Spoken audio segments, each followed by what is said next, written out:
حضرت حفصہ رضی اللہ تعالیٰ عنہ سے نکاح کے بعد رسول اللہ صلی اللہ علیہ وآلہ وسلم نے ام المساکین حضرت زینب بنت خزیمہ سے نکاح فرمایا۔ چنانچہ آپ رضی اللہ تعالیٰ عنہ حضور اقدس صلی اللہ علیہ وسلم کی 5ویں زوجہ مطہرہ ہیں۔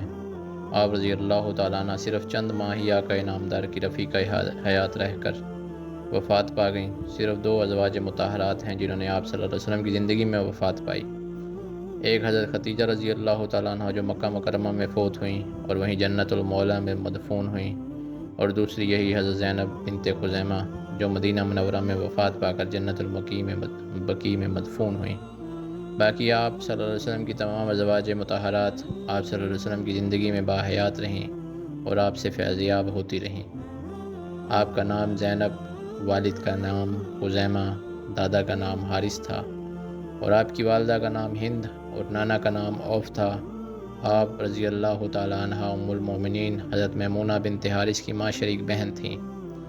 آپ رضی اللہ تعالیٰ عنہ حضور اقدس صلی اللہ علیہ وسلم کے عقد نکاح میں آنے سے پہلے راج قول کے مطابق طفیل بن حارث کے نکاح میں تھیں۔ طفیل نے ان کو طلاق دے دی تھی، پھر طفیل کے بھائی حضرت عبیدہ بن حارث نے ان سے نکاح کیا۔ حضرت عبیدہ رضی اللہ تعالیٰ عنہ غزوہ بدر میں شہید ہو گئے اور یہ بیوہ ہو گئیں۔ حضرت عبیدہ کی شہادت کے بعد حضرت زینب کی جب عدت پوری ہو گئی تو آپ صلی اللہ علیہ وسلم نے انہیں اپنے لیے نکاح کا پیغام بھیجا۔ انہوں نے اپنے اس معاملے کا اختیار خود حضور کو دے دیا۔ چنانچہ آپ صلی اللہ علیہ وسلم نے گواہوں کی موجودگی میں ان سے نکاح فرمایا، اور آپ صلی اللہ علیہ وسلم نے مہر میں ان کو 500 درہم یعنی 12.5 اوقیہ چاندی دی، جو اس وقت 131 تولے اور 3 ماشے چاندی کے مساوی ہے۔ آپ صلی اللہ علیہ وسلم نے یہ نکاح غزوہ احد سے 1 ماہ قبل رمضان المبارک 3 ہجری میں فرمایا۔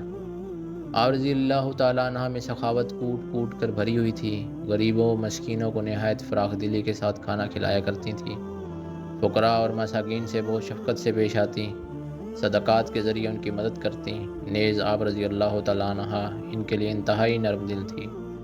آپ رضی اللہ تعالیٰ عنہ کی انہی صفات اور خوبیوں کا یہ ثمرہ تھا کہ آپ رضی اللہ تعالیٰ عنہ زمانہ جاہلیت میں ہی ام المساکین یعنی مسکینوں کی ماں کے معزز لقب سے معروف ہو گئی تھی، حتیٰ کہ جب آپ حضور اقدس صلی اللہ علیہ وسلم کے عقد نکاح میں آئیں تو اس وقت بھی آپ ام المساکین سے مشہور تھیں۔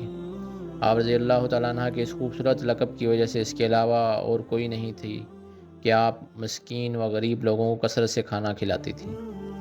چنانچہ یہ عظیم لقب آپ رضی اللہ تعالیٰ عنہ کی ذات کے ساتھ اس حد تک مخصوص ہو گیا کہ سیرت و تاریخ کی جس کتاب میں بھی آپ رضی اللہ تعالیٰ عنہ کا ذکر کیا گیا وہاں اس لقب کا تذکرہ بھی ضرور کیا گیا۔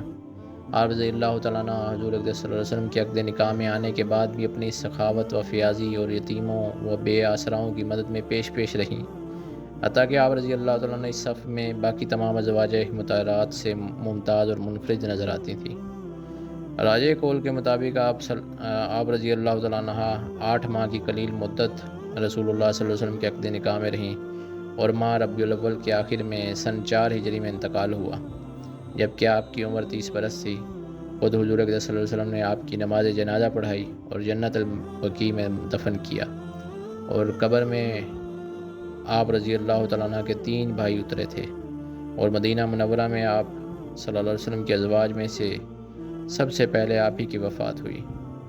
آپ رضی اللہ تعالیٰ عنہ کی حیات طیبہ کے زیادہ حالات تو کتب تاریخ میں درج نہ ہو سکے، مگر آپ رضی اللہ تعالیٰ عنہ کے شرف و اعزاز اور فضیلت و عظمت کے لیے اتنا ہی کافی ہے کہ آپ رضی اللہ تعالیٰ عنہ امام الانبیاء و سید المرسلین کی زوجہ مطہرہ اور تمام اہل ایمان کی والدہ محترمہ ہیں۔ نیز یہ کہ آپ رضی اللہ تعالیٰ عنہ کا جنازہ رسول اللہ صلی اللہ علیہ وسلم نے خود پڑھایا اور آپ کو جنت البقیع میں دفن کیا۔ اللہ جل شانہ حضرات صحابہ کرام رضوان اللہ تعالیٰ اجمعین کے نقش قدم پر چلنے کی توفیق عطا۔